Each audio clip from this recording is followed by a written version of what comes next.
everyone, welcome back. Hope you're all doing well. Hope you're taking care of yourself. Today I'm going to be talking about everything that I watched during the month of August. I watched 2 shows and then a lot of movies, so let's get into it. The first movie I want to talk about is How It Ends, which is directed by and starring Zoe Lister-Jones. So this movie is about a woman who scores an invite to a party where they're going to be celebrating the end of the world because the world is about to end. So she's about to leave for the party and her car is stolen, so then she has to walk to the party, and so the entire movie she's going on this journey to get there, and on the way she decides to make amends and tie up all the loose ends with all of her friends and family. And she is joined by the manifestation of her younger self. At first is sort of just in her head, not really there, but as the day progresses and as they get closer to the world ending, people around her can start to see her younger self. And it's really interesting, very quirky. A lot of the banter is just between her and her younger self, but it's funny and it's relatable and it's beautiful in this really weird kind of bizarre way. And she's sort of bonding with and learning to love her younger self and ultimately herself before the world ends. So it's a really interesting concept, and it has a star-studded cast. Like, this cast is surprisingly stacked. We have Olivia Wilde, Fred Armisen, Charlie Day, Helen Hunt, Nick Kroll. Like, there are so many people in this movie. So many, and they just keep appearing out of nowhere, and you're just like, oh, kind of like how you just did just now, Laszlo. Oh, you're gonna sit on me? Great. Oh, okay. Hi. So yeah, How It Ends. I really enjoyed this. I loved it, honestly. I've heard no one talk about it, but I think it was really fun and very heartwarming, but still like quirky and weird and very funny. The next one that I watched is Werewolves Within. We're getting into the spooky season, getting into Halloween movies, so I decided to watch Werewolves Within, and it was fine. Werewolves Within is directed by Josh Rubin, and it is about a snowstorm that essentially traps a group of residents into the local inn, and then a mysterious creature, allegedly a werewolf, starts terrorizing the town and slowly killing off the residents one by one, and they all have to kind of work together to figure out who it is, or like if it's one of them. It's sort of like a whodunit with a werewolf twist. So it's an interesting concept. It's pretty funny. The cast, I really enjoyed the cast, but overall, I felt like this movie was just kind of okay. Like, the jokes were funny, but not like hilarious. Pacing was a little weird. The characters were all a little bit, I don't know, just something was off. It wasn't bad. It wasn't amazing. I'd give it like 2.5 to 3 stars. Next, I watched The Suicide Squad by James Gunn. We all know what this is, but I'm going to talk about it anyway. I did make a commentary for the whole movie, so that might be on my channel already at the time of this video, or if not, it's coming very soon, so definitely check that out because I worked really hard on it and I had so much fun watching this movie. Oh my god. If you're unfamiliar, The Suicide Squad is the new DC movie from James Gunn. Not really related to the original Suicide Squad. You don't talk about it, it doesn't exist. It's fine. The only thing that does carry over, obviously, is some of the characters, like Margot Robbie as Harley Quinn, Viola Davis's character, and like that's kind of it. And you don't really need to see the other Suicide Squad. You don't really need to see. In fact, I would recommend not watching it because it's horrible. But James Gunn's The Suicide Squad is about this group called the Suicide Squad, which is basically this thing where the government sends the world's most dangerous supervillains to complete missions for them. So they're sort of like in prison, but they're utilizing their strengths in a way that helps the government because they are very powerful supervillains, so like might as well use them to their advantage. So that's the point of the Suicide Squad. And the plot in this story in particular is they are sent to this remote island called Corto Maltese, and they have to destroy a top secret laboratory where this extremely confidential experiment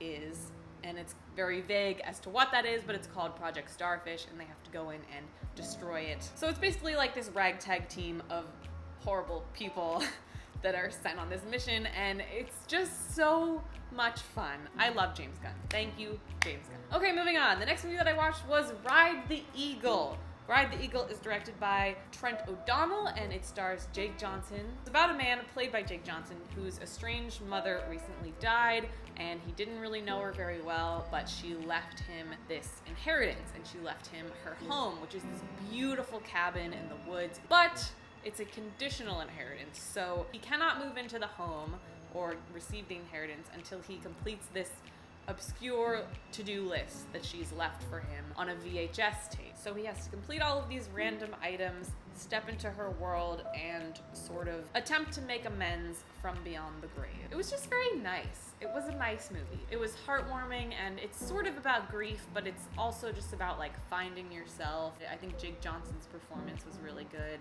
He was obviously very funny. I wouldn't consider this like a comedy. It's more of like a feel-good soul search with a bit of humor, but I really enjoyed it. Also, J.K. Simmons is in it, and he is amazing as always, and he adds some great flavor to this movie. Next on my list is Clueless, which, brace yourself, I have never seen before. I don't know why. I never watched Clueless. I have no idea. It just never happened for me. And if you don't know, for whatever reason, Clueless is about this girl named Cher, who is this rich, kind of stuck up, very popular. She's obsessed with fashion, and she's just like your typical valley girl in a 90s movie. And so she decides to play matchmaker. First she starts with a couple of teachers in her school, and then she sees this new girl who's played by Brittany Murphy, R.I.P., what a treasure.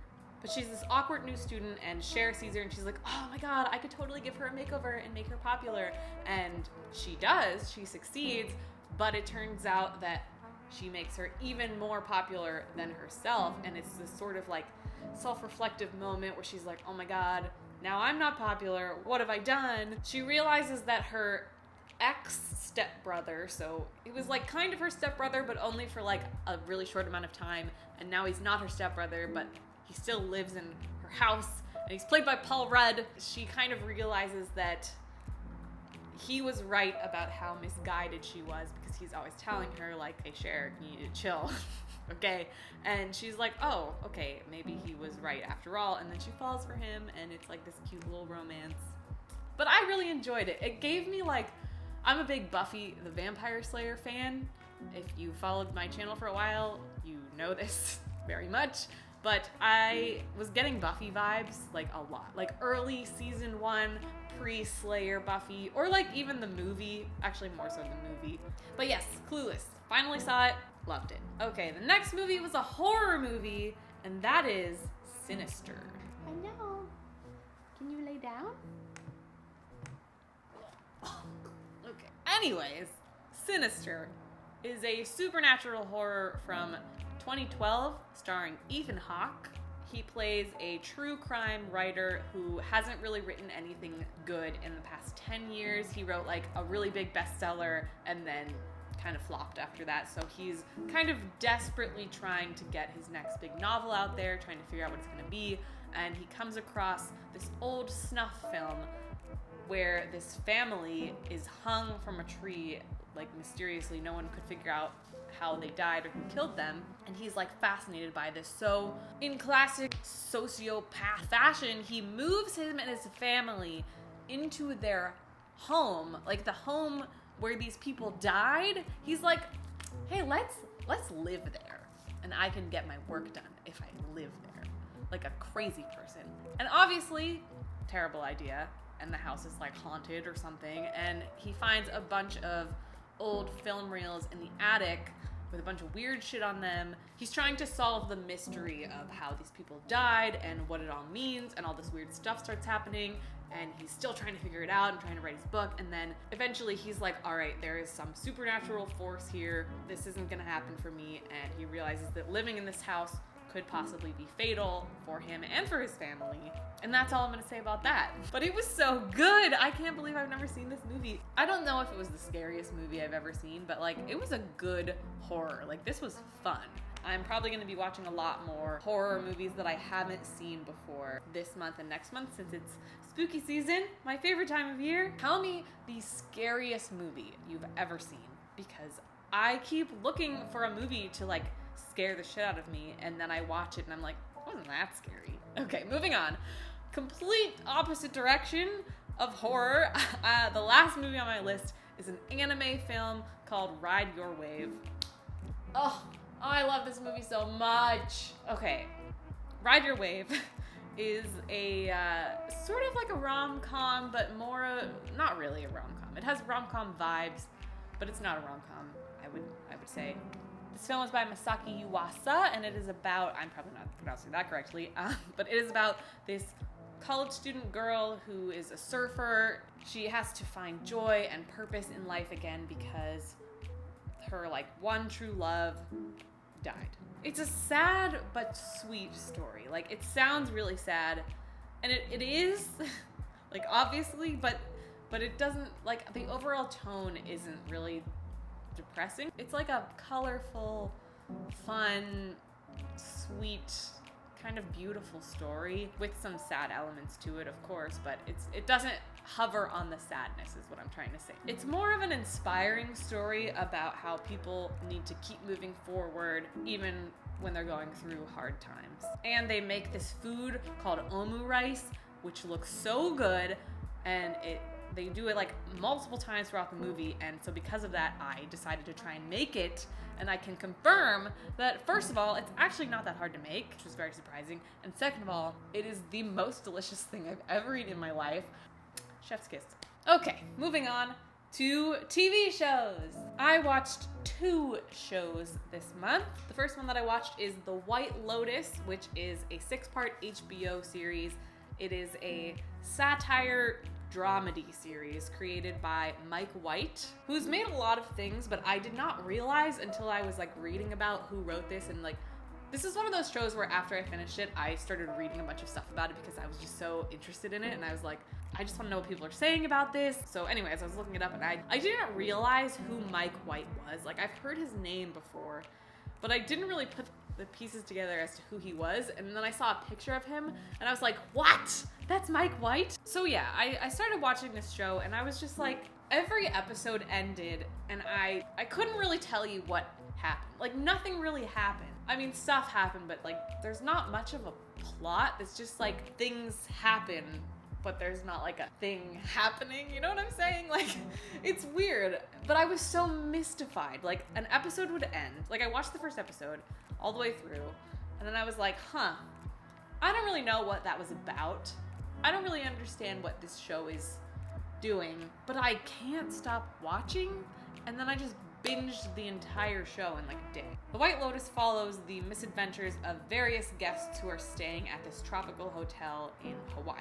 So there's a lot of different characters with a lot of different story arcs, and none of them really interact. They are all in the same location, so occasionally they will bump into each other, and their paths will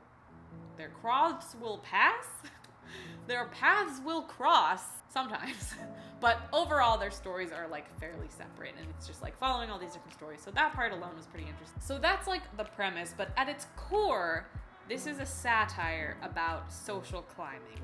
Most of the characters are kind of horrible, and it sort of is meant to be that way, obviously. It's showcasing the rotten core of class in America specifically. But yeah, it's really good. Jennifer Coolidge steals the show. She's amazing. She plays this older woman who is there by herself, grieving her mother who just died, and she's there with her ashes, and she wants to spread them in the ocean. But the entire duration of the show, she's trying to build up the courage and the strength to do that. I don't know, it's just really fascinating. And then there's also the 2 teenage girls who are played by Sydney Sweeney and Brittany O'Grady, who are fantastic. They've kind of become a meme at this point, so you've probably seen this image floating around the internet. If you don't know what it's from The White Lotus. Oh, I loved them so much. And then, of course, Armand, my favorite character in the entire series, played by Murray Bartlett. He is the hotel concierge, and he is everything to me. He's so good. He's by far my favorite character. He's also the most relatable because he's sort of in the working class. Everyone there is a guest, and they're all treating him like shit, and he's just in the service industry watching all these rich entitled white people walk all over him. And so you sort of connect with him the most, I would say. So passionate about the show. It was so good. I think everyone should watch it. Oh, one more show. I have one more show. Ted Lasso, season 2. It's still ongoing. We're in the middle of it, so I'm not gonna like go in full detail about it yet. I'll probably wait till it's over and then I can give a full review, but I am really enjoying season 2 so far. I've heard a lot of mixed reviews, especially in regards to the most recent episode, which had a lot of controversy, but personally, I think it's really good. The first season was so good that I am like trusting the story, and I'm trusting that there is a point to this and it is going somewhere, and I feel good about it. And I don't know, I just really love this show. It's so wholesome. Every episode makes me feel so warm and happy, and I'm just like smiling at the end of every episode. There's one episode in particular in this season that is like a tribute to classic rom-coms, and it is everything to me. It's so good. Oh my god, it just made me smile. It's also a Christmas episode. Randomly, in the middle of August, they decided to add a Christmas episode, but like kind of worked. I don't know. It's like the highlight of my week, watching Ted Lasso every Friday. It's just like, oh. Okay, that's it. That's all the things that I watched in the month of August. I hope you guys enjoyed this video. Let me know in the comments below what you have been watching, any recommendations that you have. Obviously, I'm always looking for something new to watch. Ted Lasso was a recommendation in a previous video, and I love that show, so like, keep them coming. Happy spooky season. I know it's like September, and a lot of people are like, it's not spooky season yet, but it is. It is spooky season for me. Also, TIFF is happening right now for me currently as I'm shooting this video.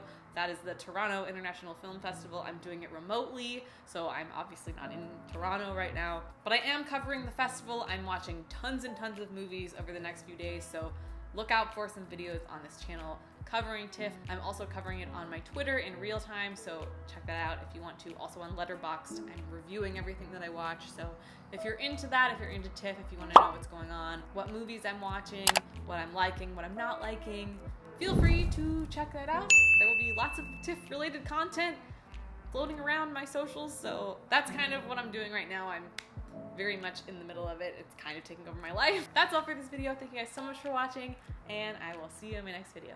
Bye.